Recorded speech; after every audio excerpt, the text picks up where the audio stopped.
Todo dia, nascem cerca de 350 mil bebês, cada um deles inteiramente único. Há alguns meses, este bebê nem existia. E a história de como ele foi gerado, contra todas as probabilidades, é extraordinária.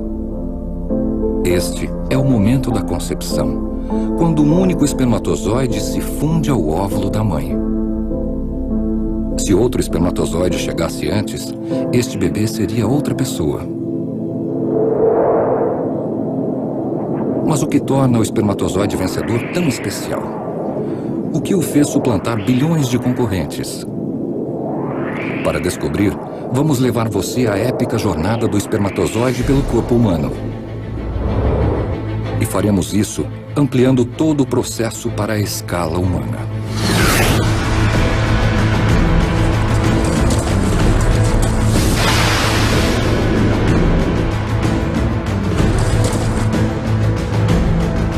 Pela primeira vez, poderemos compreender a fantástica jornada dos espermatozoides na corrida para alcançar o óvulo. É uma das histórias mais espetaculares da natureza e o motivo de você estar vivo. Os espermatozoides enfrentarão a morte em todos os momentos. Não há como voltar. Nem desistir. E só um pode vencer.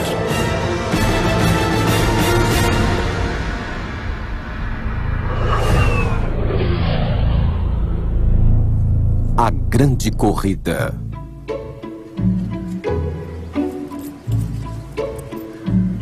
Este é o Glenn. Como a maioria dos homens, Glenn nem imagina o milagre da engenharia escondido em sua calça.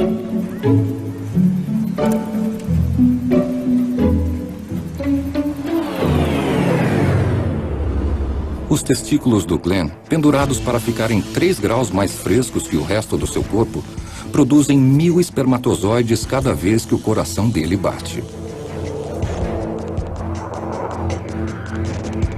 E é esse mundo minúsculo de atividade frenética que fascina os especialistas da ciência da reprodução. Os espermatozoides são singulares, são como células vivas livres, eles quase têm vida própria. Tem um único objetivo, que é levar a carga genética do macho para a fêmea, através de uma complexa série de ambientes nos tratos reprodutivos masculino e feminino. Os espermatozoides vão a toda parte, gostam de algumas coisas e não gostam de outras. São criaturinhas muito espertas e é divertido observá-los na placa de Petri em constante movimento. E como tudo acontece num nível microscópico, nós, cientistas, temos uma enorme dificuldade para estudar e observar. Um espermatozoide tem só 15 centésimos de milímetros de comprimento.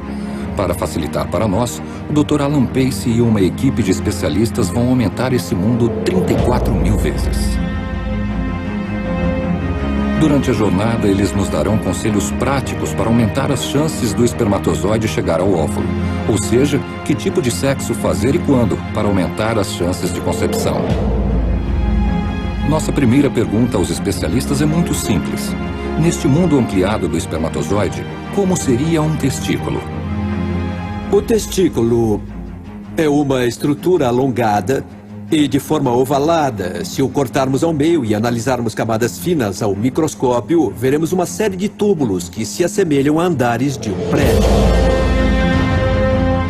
Se o espermatozoide tivesse o tamanho de um ser humano, precisaríamos encontrar um prédio em forma de cubo que tivesse 1000 metros por 1000 metros por 1000 metros.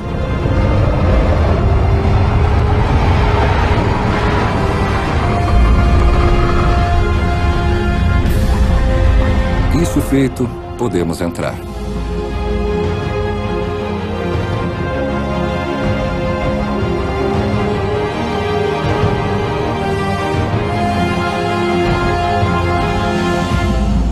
Esperando dentro do nosso testículo gigante há um exército de espermatozoides recém-criados.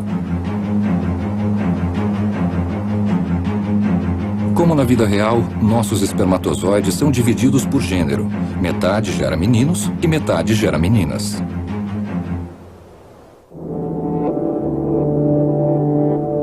A informação necessária para determinar o sexo de um bebê está armazenada na cabeça do espermatozoide. Aqui, encontramos nossa bagagem genética. 23 cromossomos de DNA, inclusive o que define o sexo. X para meninas e Y para meninos. Logo abaixo da cabeça fica uma espécie de bateria de mitocôndrias, que é responsável pela energia que propele o espermatozoide pelo corpo feminino.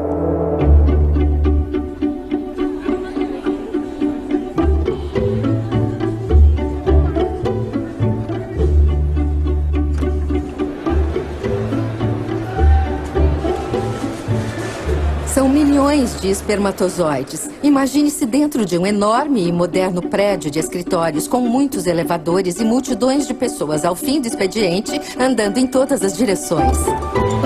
Os espermatozoides X e Y são produzidos em quantidades quase iguais. Os que geram meninos são mais rápidos, mas os que geram meninas vivem mais tempo. Depois de criado, cada espermatozoide vai para uma estrutura acima do testículo, chamada epidídimo. Um duto que na escala humana teria 6 metros de comprimento e que pode armazenar mais de 1 bilhão de espermatozoides.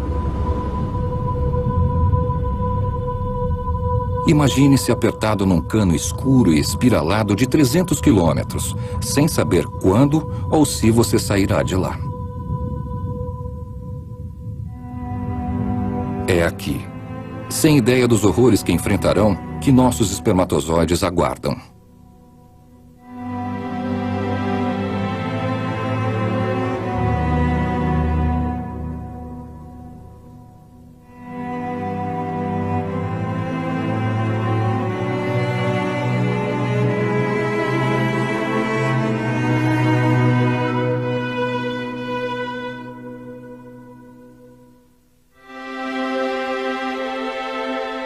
Agora, o destino deles depende de eventos que ocorrerão no mundo exterior.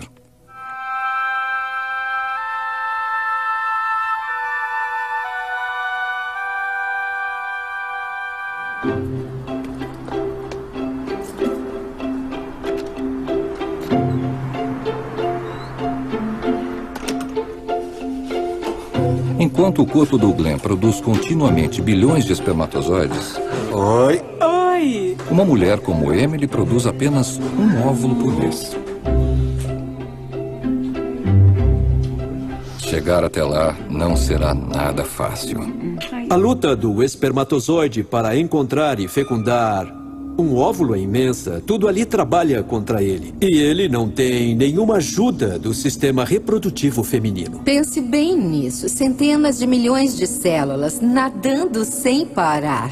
Elas terão muita morte e terão muitos obstáculos a superar. Eles devem sobreviver a uma série complexa de ambientes como se fosse uma guerra. E é uma verdadeira guerra. Então, se a concepção é uma guerra, este é o campo de batalha. Do ponto de vista dos espermatozoides, chegar à vagina da Emily corresponde ao desembarque na Normandia. O primeiro objetivo deles, enquanto sofrem o ataque do sistema imunológico feminino, é chegar a uma pequena abertura no fundo da vagina, o colo do útero, e atravessar o canal cervical. O terreno do colo é totalmente diferente. É um labirinto traiçoeiro e escuro de túneis inexplorados. Os espermatozoides terão de achar o caminho para chegar ao útero. Uma curva para o lado errado e a morte é certa. No útero, os espermatozoides do Glenn procurarão uma passagem estreita, numa enorme área estéril, onde, de novo, uma tropa de elite das defesas da Emily os aguarda para eliminá-los. Depois, começa a reta final para chegar ao óvulo. Aqui o timing é crucial. Quem chegar cedo ou tarde demais estará condenado.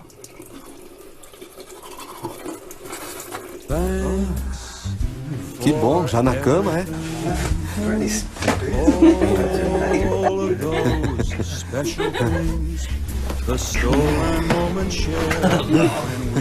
Vem aqui, meu amor.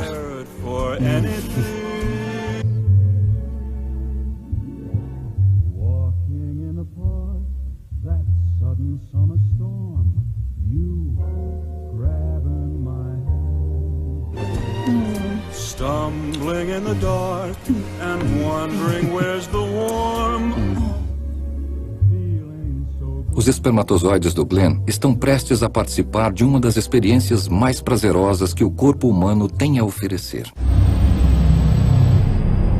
Qual será a sensação de ser lançado por um cano estreito de 24 quilômetros de extensão em menos de 2 segundos, quer você queira ou não?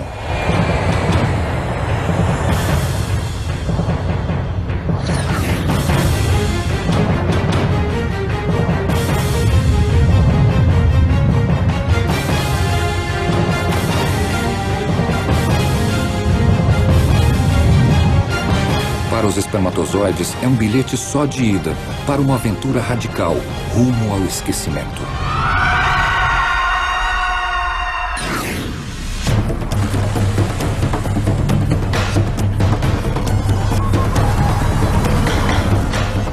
Eles não saem nadando, são impelidos por contrações musculares e contrações peristálticas.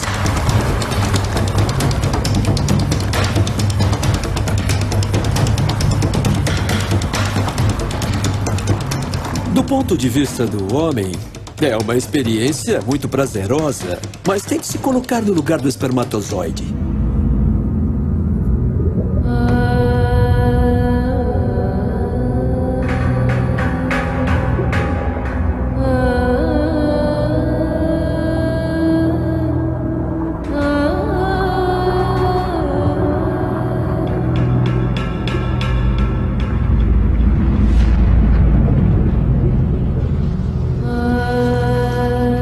$250 milhões de mensageiros genéticos estão a ponto de invadir o corpo da Emily.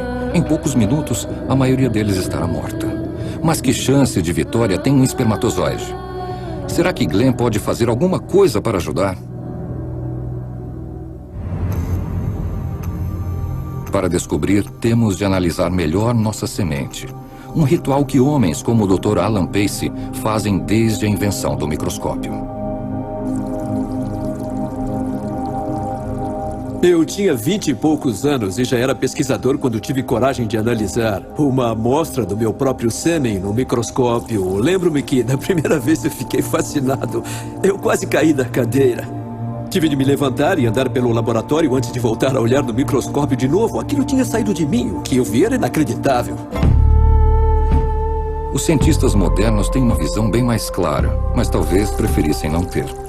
Porque quando analisamos a quantidade de bons espermatozoides produzidos numa ejaculação, entendemos por que os homens precisam fazer tantos. Dentre os milhões de espermatozoides ejaculados, há uma gama imensa de tipos diferentes. Se nós os analisarmos no microscópio, veremos alguns que quase não se mexem, que só se contorcem, e outros que parecem mortos e que podem mesmo estar mortos. Se analisarmos a forma, alguns têm cabeças maiores, outros menores, e alguns até têm 2 cabeças.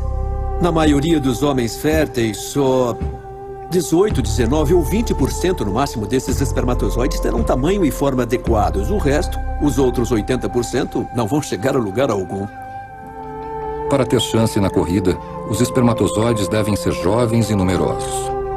Os mais velhos não passam nos primeiros obstáculos. E conforme deterioram, liberam substâncias que podem prejudicar os espermatozoides mais jovens.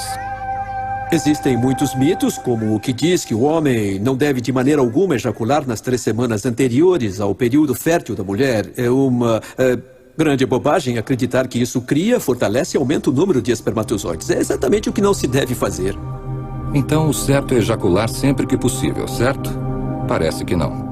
Se um homem ejacula com muita frequência, a produção de espermatozoides de sua fábrica interna pode não conter a quantidade suficiente.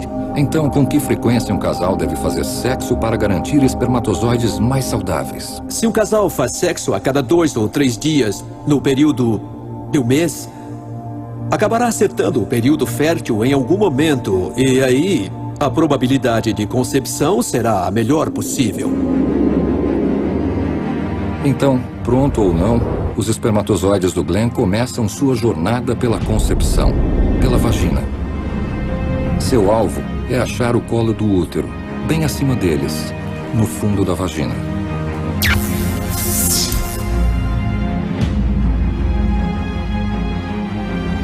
Para um espermatozoide, a vagina é como uma grande cordilheira.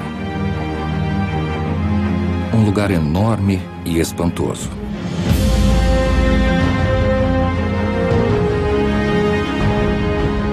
Com 8 quilômetros de profundidade e 3 de largura, cercado por vastas paredes vaginais de até 1.500 metros de altura.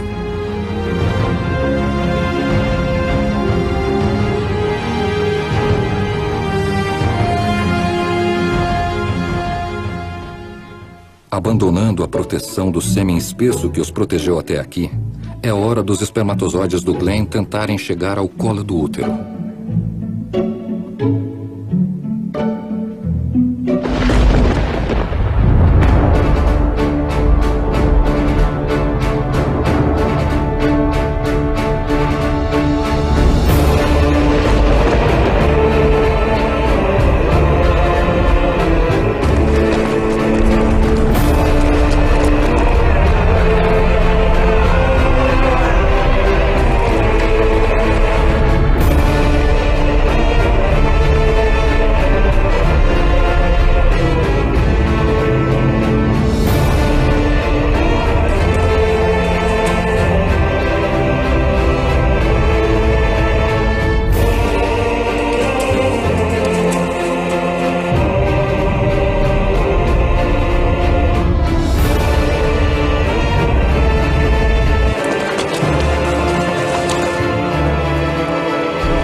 Tem início a grande invasão. Mas não é só o terreno inóspito da vagina nem os limites físicos dos espermatozoides que representam uma ameaça mortal. Tudo o que existe na vagina conspira contra a sobrevivência deles. Passam-se poucos minutos entre a chegada dos espermatozoides e sua morte provável. Eles enfrentam ataques de todo lado. O uso de lubrificantes íntimos e até a saliva podem matar um espermatozoide em minutos. Pior ainda, graças ao sistema imunológico feminino, a vagina é recoberta por um ácido letal. A acidez existe para matar forças invasoras. É importante ressaltar isso porque, do ponto de vista da mulher, os espermatozoides são uma força invasora. São células alienígenas que podem querer causar danos, podem espalhar infecções. São forças estranhas a ela e o sistema imunológico da mulher precisa destruí-las.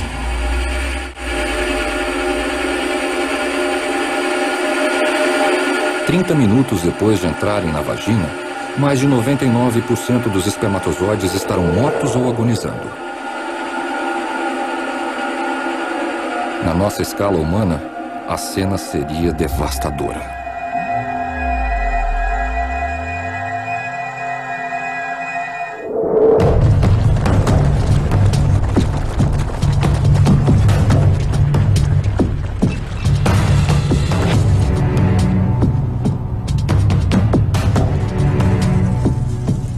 Alguns milhões de sobreviventes continuam tentando atravessar a vagina.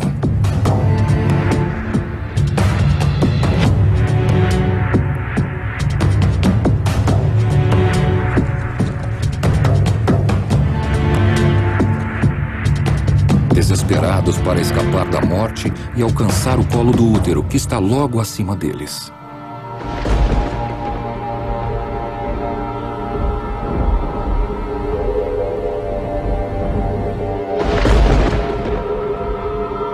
Mas a entrada está fora de alcance. Agora, para evitar a aniquilação total, o corpo da Emily precisará salvá-los. Emily está quase ovulando, um processo que distribui estrogênio pelo corpo dela, amaciando o muco espesso que sela o colo do útero para protegê-lo no resto do mês.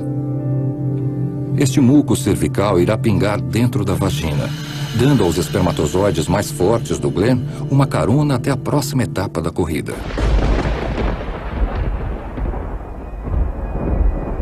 Mas no nosso mundo de espermatozoides humanos, como seria essa carona?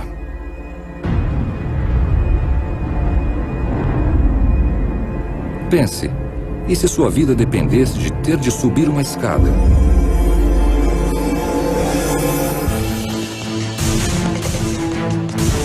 uma escada de 1.500 metros até o céu.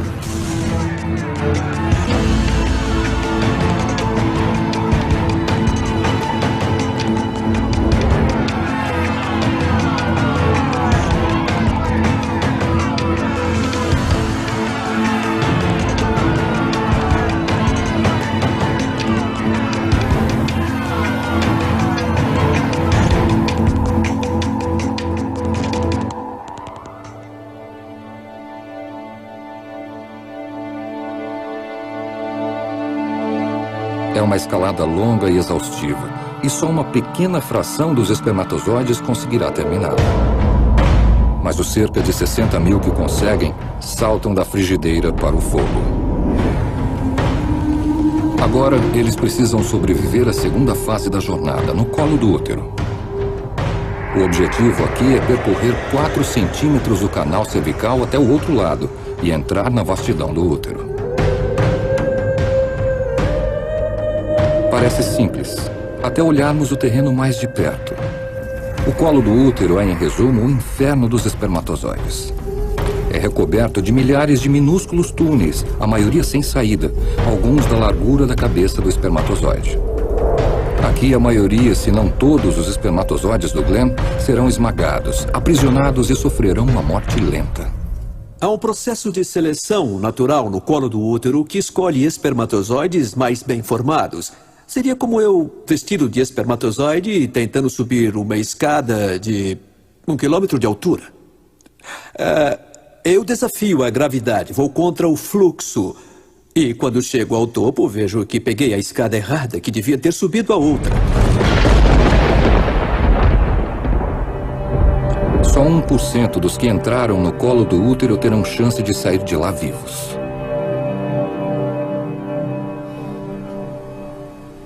Mas será que o desempenho dos atletas do Glenn pode ser afetado pelo desempenho dele na cama? Esta mulher acredita que sim. A doutora Joanna Ellington sabe que a maioria dos casais saudáveis tem apenas 1 em 5 chances de conceber a cada mês. E para ela, o sucesso depende da qualidade do sexo que eles fazem. Quanto melhor o sexo, melhor a chance de concepção. Uma coisa que muitos homens não entendem é que quanto mais excitados estiverem, mais no fundo dos testículos eles irão buscar reservas. Então, se fizermos o que eu chamo de sexo gourmet, que é o sexo sem pressa, prazeroso para os dois parceiros, isso vai deixar o homem mais excitado, mais estimulado, e ele vai ejacular mais espermatozoides e mais saudáveis. É uma bela teoria. Mas as pesquisas mais avançadas sugerem que o orgasmo feminino pode ter um papel ainda mais vital e proativo na jornada dos espermatozoides. Os psicólogos evolucionistas do século XIX acreditavam que o propósito do orgasmo feminino era manter a mulher deitada mais tempo depois do sexo, preservando o esperma em seu corpo e aumentando as chances da concepção. Mais recentemente, foi sugerido que o orgasmo feminino evoluiu para criar um elo mais forte entre os amantes, aumentando as chances do casal continuar junto após o nascimento de uma criança. Belas teorias. Mas nunca houve qualquer prova palpável para sustentar a ideia de que o orgasmo feminino tem alguma relevância funcional. Até agora. Eu sou uma grande fã do orgasmo feminino, tanto do ponto de vista fisiológico quanto do ponto de vista pessoal. O que acontece quando a mulher tem um orgasmo é que o pH da vagina fica mais elevado, há certas mudanças na concentração de íons e há contrações que ajudam a puxar o esperma para dentro do corpo feminino. Alguns acreditam erradamente que o orgasmo feminino é ruim para a concepção, mas não há qualquer evidência disso, nenhuma prova. Na verdade, tudo sugere que ele só ajuda.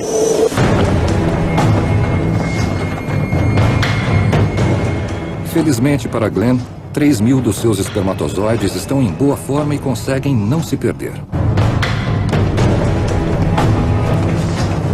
Mas o sistema imunológico feminino se prepara para mobilizar sua elite de assassinos. E a grande corrida vai se tornar ainda mais perigosa. Dentro do organismo de uma mulher, uma grande corrida está acontecendo. Um exército de espermatozoides em números avassaladores passou com dificuldade pelo terreno montanhoso da vagina e se apertou pela passagem estreita do colo do útero.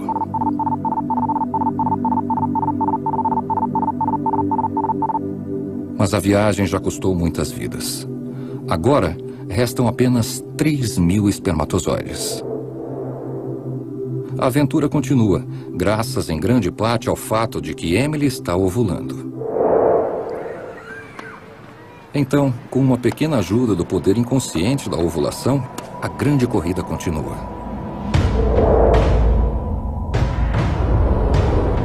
250 milhões de espermatozoides do Glenn entraram na vagina, mas apenas 3.000 sobreviveram ao inferno escuro e traiçoeiro do colo do útero, que agora se abre num meio ambiente totalmente diferente.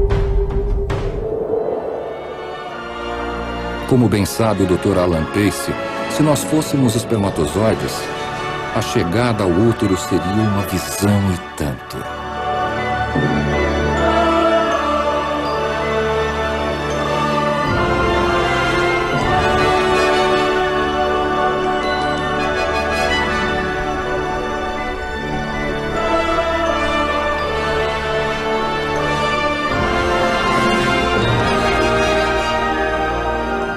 Do ponto de vista dos espermatozoides, o útero representa uma imensa planície através da qual eles devem continuar até achar uma pequena abertura na outra ponta que os levará até as trompas de Falópio. Trazendo de novo os espermatozoides à escala humana, o útero se torna uma grande área de campos abertos com 3.000 metros de extensão por 1.000 metros de largura.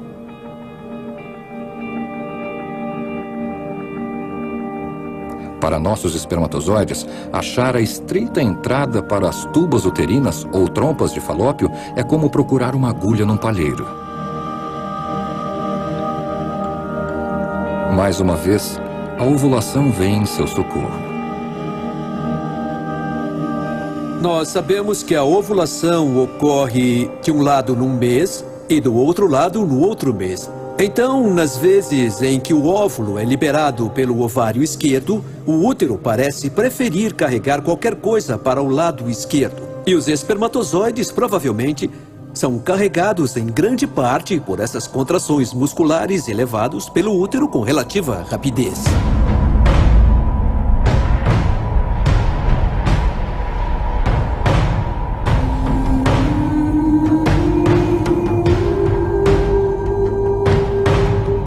Mas nessa viagem nada é fácil.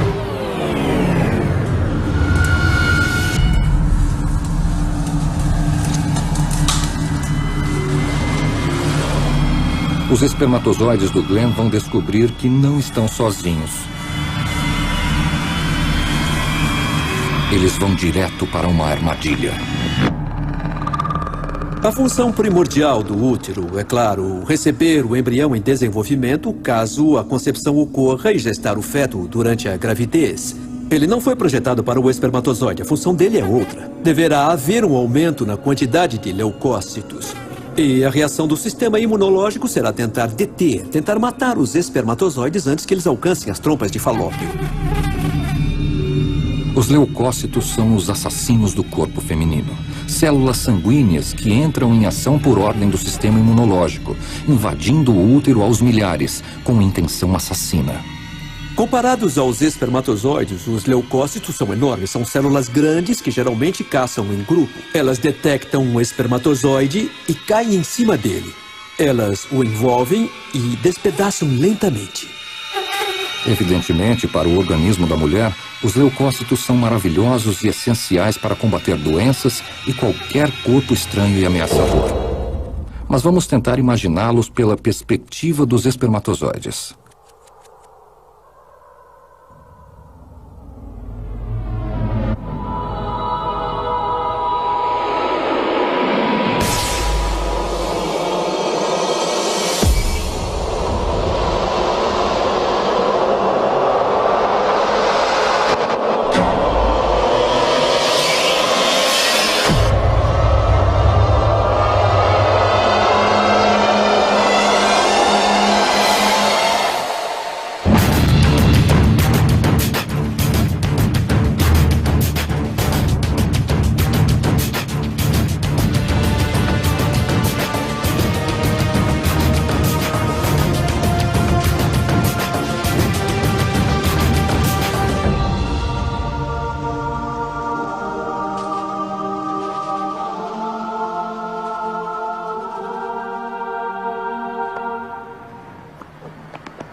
Mais uma vez, os espermatozoides do Glenn enfrentam o risco de aniquilação.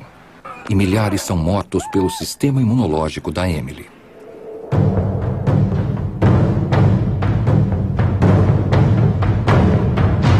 Só algumas dezenas de felizardos chegam à porta das trompas de Falópio, onde descobrem que há regras rígidas para entrar. O espermatozoide tem de mostrar um padrão de movimento característico para conseguir passar pela junção uterotubária. Aquele que apresentar um padrão aleatório de movimento provavelmente será excluído. E deve haver também um sistema de reconhecimento molecular. Só espermatozoides com as moléculas certas terão permissão para entrar.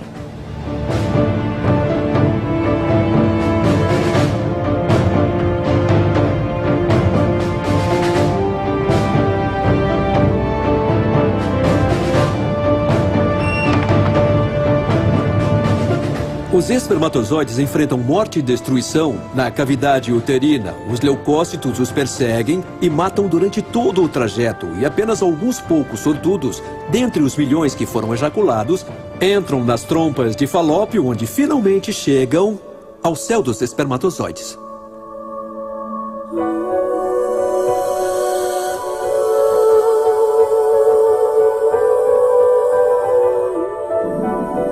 Bem-vindo a uma das trompas de Falópio da Emily. 10 centímetros do que só pode ser descrito como o paraíso dos espermatozoides. O ambiente das trompas de Falópio é muito agradável para espermatozoides. Era a meta deles. Foi projetado para manter o espermatozoide saudável e descansado. Tem nutrientes para eles, o nível de pH correto, a concentração de íons correta. Alguns dos espermatozoides vão até se unir às células das trompas de Falópio. As membranas deles ficarão tão unidas que as células das trompas passarão nutrientes e açúcar, protegendo-os. Os cientistas acreditam que, sem a ameaça letal do sistema imunológico, os espermatozoides podem permanecer durante horas, até dias, nas trompas de Falópio. Mas é difícil ter certeza. Hoje, já temos uma ideia mais clara do que acontece nas partes mais remotas do trato reprodutivo feminino, no estágio final da jornada até o óvulo. A missão dos espermatozoides é esperar que o óvulo apareça à frente deles, localizá-lo, atravessar sua membrana externa e ser o primeiro a alcançar seu núcleo, conquistando a vitória. Mas como eles saberão quando o óvulo será liberado de seu folículo? Ainda estamos começando a entender isso, mas há receptores que fazem a comunicação entre óvulo e espermatozoides. E os espermatozoides farejam o óvulo, sentem onde ele está. Podemos até ver na placa de Petri, durante fertilização in vitro, que quando colocamos um óvulo lá, os espermatozoides na mesma hora se orientam até ele, vão direto para ele. Não ficam vagando à toa, torcendo para encontrá-lo. Não é aleatório, eles sabem exatamente qual direção tomar. Emily nem desconfia, mas pode engravidar daqui a poucos minutos. Enfrentando imensos obstáculos, os espermatozoides do Glenn abriram caminho pelo corpo dela e alcançaram uma das trompas de Falópio, onde esperam que haja um óvulo aguardando. Pouquíssimos chegaram até aqui. Se fossem seres humanos, o que aconteceria agora? Imagine uma final de natação olímpica, em que o vencedor ganhará a imortalidade e os outros ganharão a morte.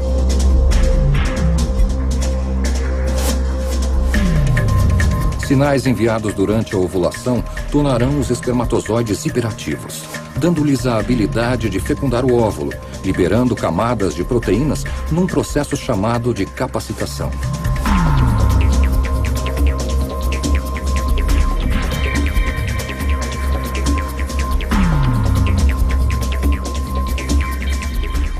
Até esse momento, eles nadavam em linha reta, mas agora o nado se torna mais errático. E é a cauda que lhes dará força e propulsão suficientes para atravessar a camada externa do óvulo.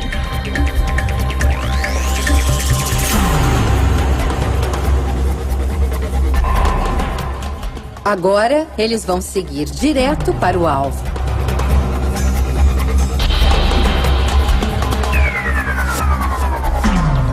Querem encontrar o óvulo, querem entrar nele. É a reta final da corrida.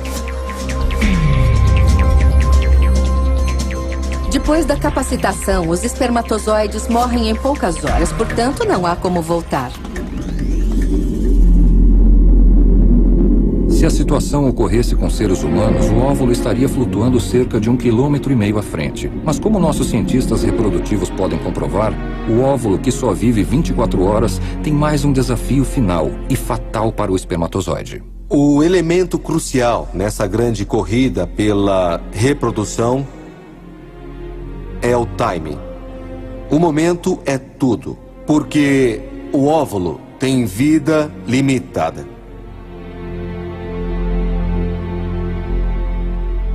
E se o óvulo chegar antes da hora?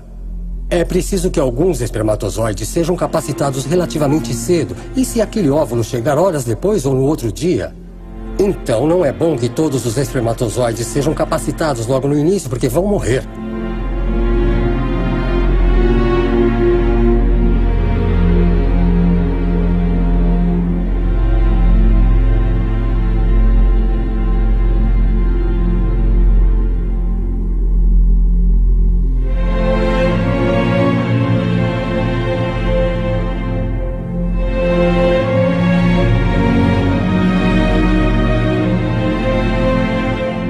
Como chegaram muitas horas antes do óvulo, estes espermatozoides chegaram ao fim da linha e caem no abismo depois das trompas de Falópio.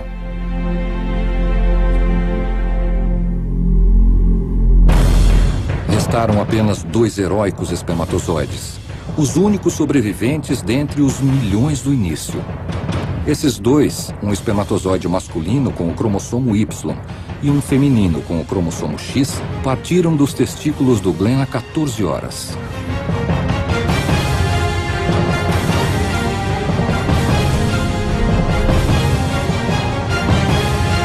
Eles resistiram a uma jornada inacreditável, com obstáculos quase intransponíveis, e chegaram na hora exata.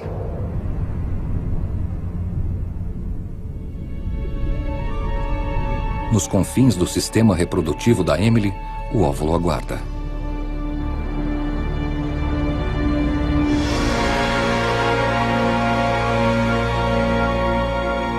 Se você ou eu fôssemos espermatozoides, veríamos o óvulo imenso, alto como um prédio de 10 andares. Durante a corrida, houve muita disputa entre espermatozoides a partir da ejaculação e até as trompas de Falópio. Mas no local da fertilização, quando o óvulo é fecundado, só pode haver um espermatozoide. Pode haver 2 ou 3, mas pouquíssimos estarão disputando o prêmio final.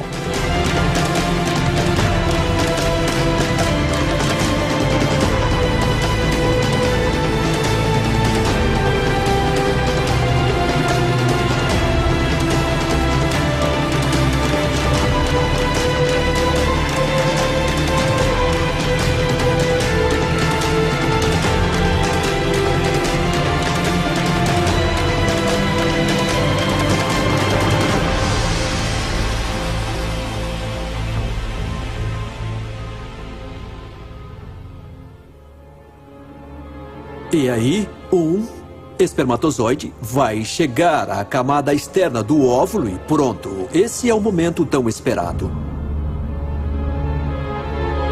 Para garantir a vitória, a única coisa que o espermatozoide tem de fazer agora é achar um jeito de entrar. O espermatozoide carrega uma carga genética para entregar. Mas essa carga tem de conseguir entrar no óvulo, e isso só vai acontecer quando a cabeça do espermatozoide literalmente explodir. Sobre a cabeça do espermatozoide é um saco de fluidos, de enzimas, muito importantes nessa etapa do processo. Quando encosta no óvulo, o saco se rompe e as enzimas ajudam o espermatozoide a finalmente penetrar e atravessar a camada externa do óvulo.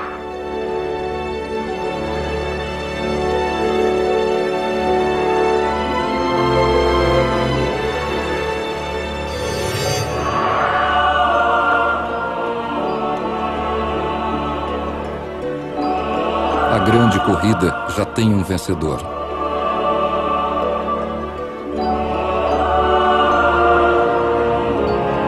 O espermatozoide masculino vitorioso é instantaneamente devorado, enquanto a informação genética do Glenn se funde com o DNA da Emily.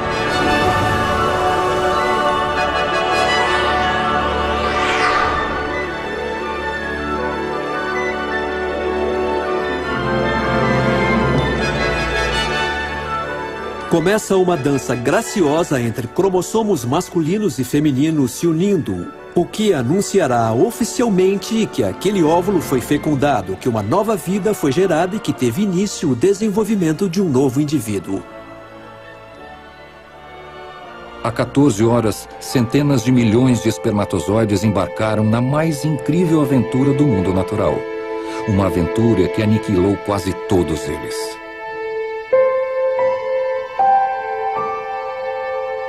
Então, o que tornou o espermatozoide vencedor tão especial? O que o fez superar bilhões de outros?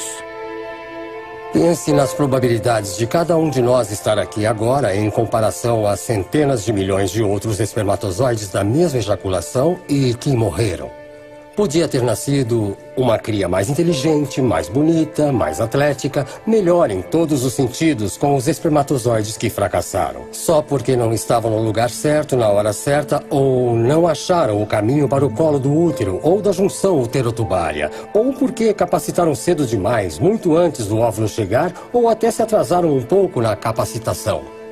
Então, o fator sorte tem um peso muito grande na definição de qual espermatozoide vai fecundar aquele óvulo.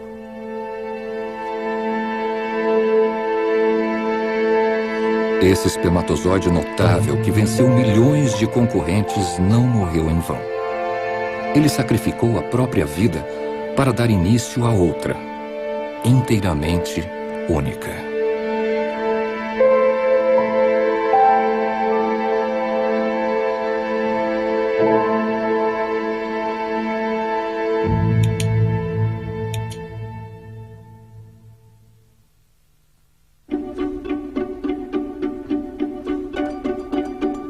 Versão brasileira, Tempo Filmes, São Paulo.